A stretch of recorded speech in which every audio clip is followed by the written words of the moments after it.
آپ کی عبادت کے انداز کے اعتبار سے اصل جو الفاظ ہم تک پہنچے وہ آپ کے تربیت یافتہ، آپ کی آغوش میں پلے ہوئے سید سجاد علیہ السلام سے پہنچے ہیں. فرماتے ہیں ان الحسن ابن علی ابن ابی طالب، بے شک حسن ابن علی ابن ابی طالب کانا اعبد الناس فی زمانہ، جن کو ہم سجاد کہتے ہیں انہیں سجاد بنایا کس نے؟ جن کو ہم زین العابدین کہتے ہیں وہ کس کی آغوش میں پلے؟ جنہیں ہم سید الساجدین کہتے ہیں ان کا معلم کہوں، مربی کہوں، شفقت کے ہاتھ رکھنے والا کہوں، کون سی شخصیت؟ پورے 10 سال تک امام سجاد امام حسن کی آغوش میں رہے.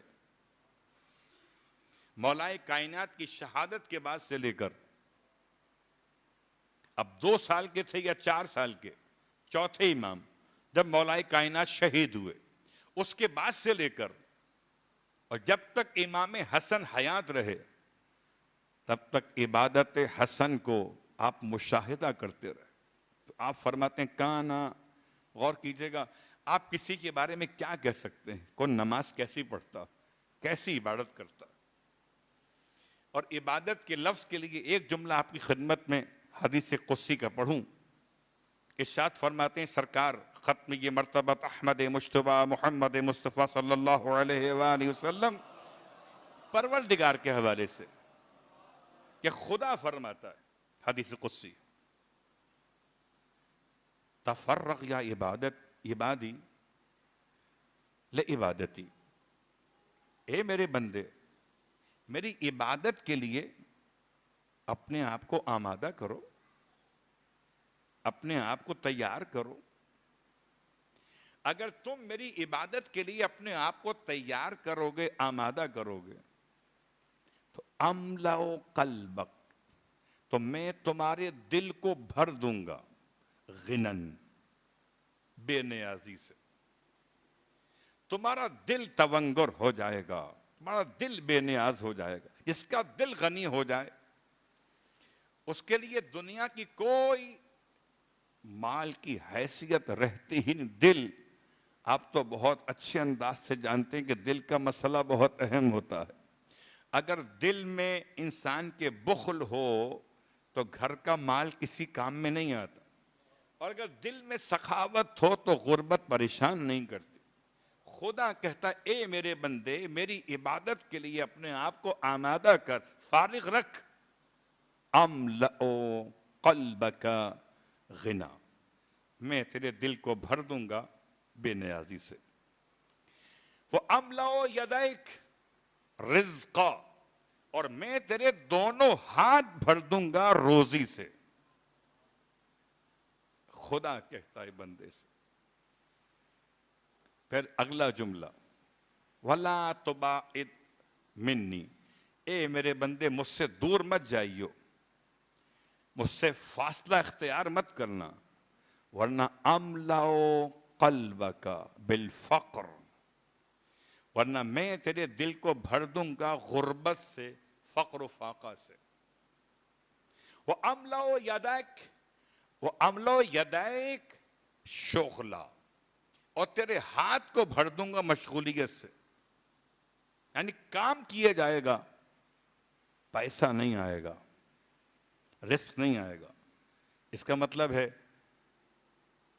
پروردگار کے ہاتھ میں اختیار ہے، انسان کے ہاتھ میں شغل کی بنیاد پر رزق نہیں آتا، پروردگار کی عطا کی بنیاد پر رزق آتا ہے. اسی لیے وَمَن يَتَّقِ اللَّهَ يَجْعَل لَّهُ مَخْرَجًا، کہ جو اللہ کی باغیں متقی ہو جائے گا اللہ اس کے لیے نکلنے کے راستے فراہم کرے گا. وَمَن يَتَوَكَّلْ عَلَى اللَّهِ فَهُوَ حَسْبُهُ، سورہ طلاق کی آیت نمبر 2 کا آخری حصہ اور آیت نمبر 3، یہ 2 آیتیں اب 1.5 کہہ لیجئے. یہ آیتیں اگر انسان روز پڑھے 100 مرتبہ اس کی ساری مشکلات حل، اس کی پریشانیاں ختم، اس کے رزق میں ایسی برکت، من حیث احتسب ومن حیث لا احتسب، وہاں سے بھی خدا دے گا جہاں سے گمان ہے، اور وہاں سے بھی دے گا جہاں سے گمان نہیں۔ صلوات پڑھے محمد و آل محمد۔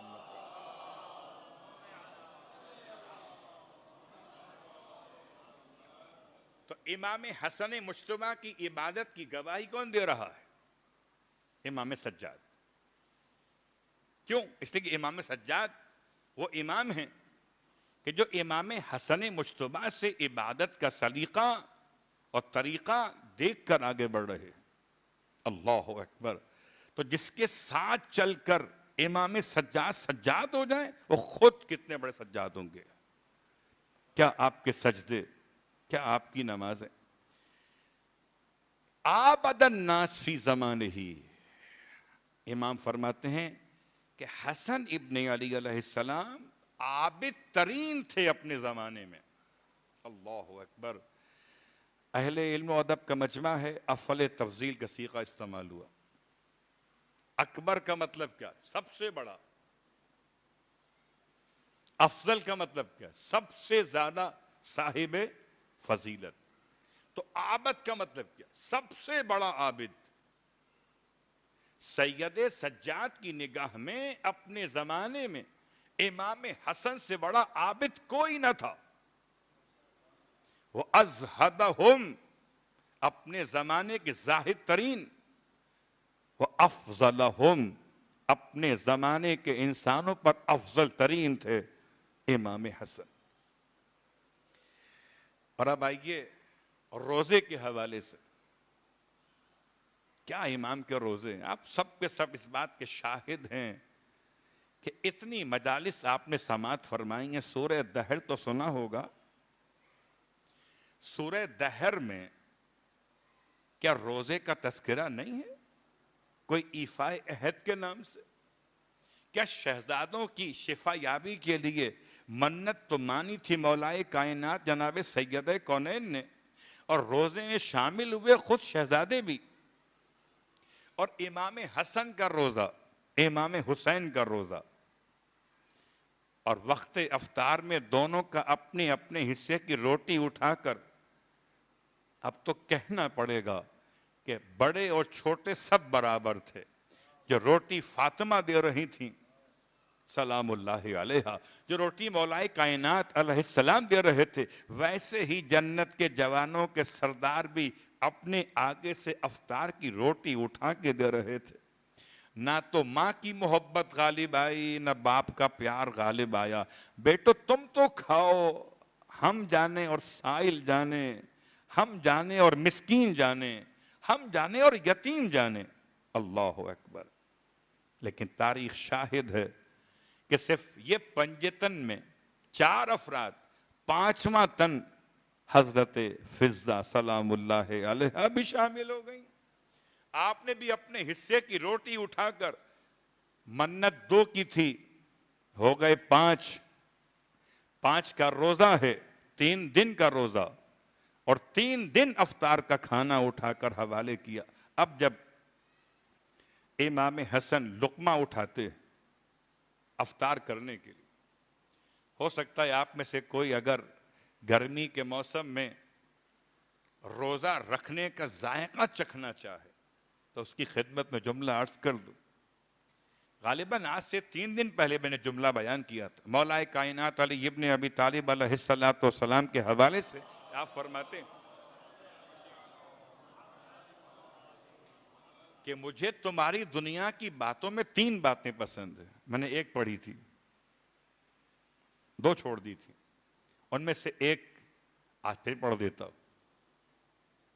کیا پسند ہے؟ الصیام فی الصیف، گرمی کے دنوں کے روزے پسند ہے۔ اور اگر آپ چاہتے ہیں کہ اس موسم میں روزہ نہ رکھیں اور روزے کا ثواب مل جائے، کوئی راستہ ہے؟ جی ہے۔ ثواب اور ہے، روزہ رکھے بغیر جی مل سکتا ہے۔ اس کا مطلب یہ نہیں ہے کہ روزے چھوڑ دیجئے، اس کا مطلب ہے اپنی معرفت میں اضافہ کیجئے۔ جی ہوتا ہے. اگر کوئی حج کا ثواب لینا چاہے تو الجمعۃ حج المساکین ہے، وہ مسکین ہے، اور مسکین کو ثواب حج مل سکتا ہے اگر جمعے کی نماز پڑھ لے. تو اگر جمعے کی نماز حج کا ثواب دے سکتی ہے تو کوئی طریقہ تو ہوگا. جو گرمی کے موسم میں اگر کوئی روزہ رکھے بغیر روزے کا ثواب دینا چاہے تو کیسے ملے گا؟ آئیے دو طریقے آپ کی خدمت میں بیان کرتا ہوں. ایک طریقہ سورہ انا انزلنا کی تلاوت کے ذریعے سے. ارشاد فرماتے ہیں اللہ کے حبیب کہ جو شخص سورہ مبارکہ انا انزلنا کی تلاوت کرتا خدا اسے ماہ رمضان کے روزوں کا ثواب شب قدر کے ثواب کے ساتھ دیتا ہے. تو اب اگر سورہ قدر کی تلاوت کی 5 آیتیں بھی نہ پڑھی جائیں، اس سے بھی شارٹ صلوات پڑھے محمد اور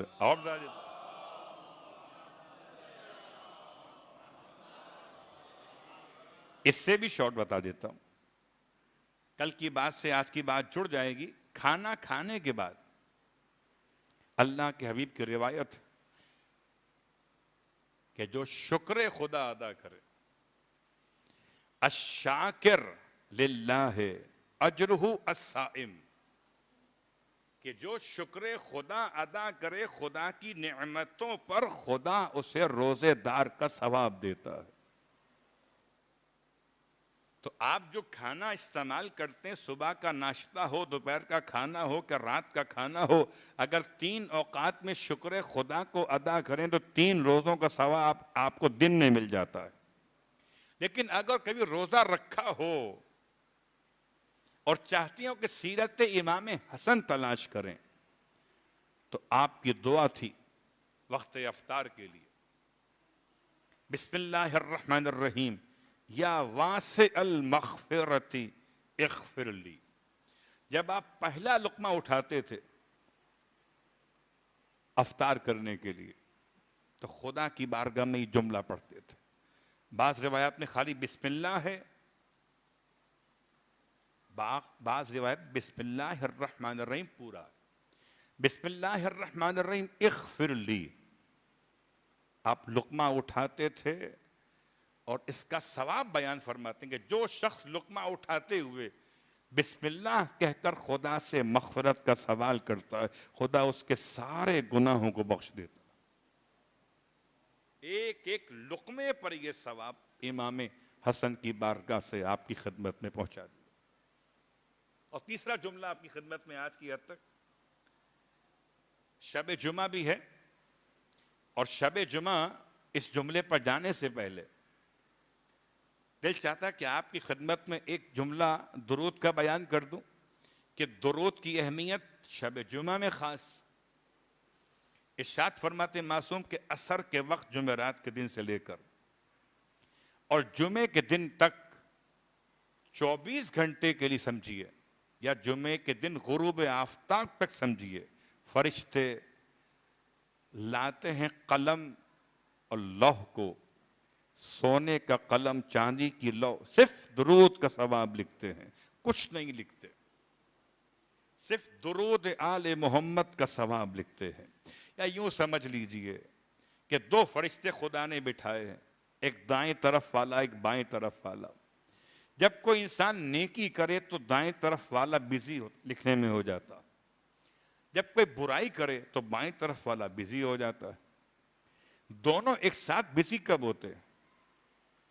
یا کوئی طریقہ نہیں ہے، یا کوئی برائی کر رہا تو یہ بزی ہے، اچھائی کر تو یہ بزی ہے.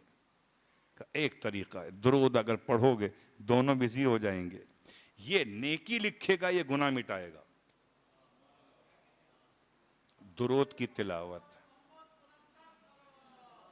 اللہم صلی علی محمد وعلی محمد.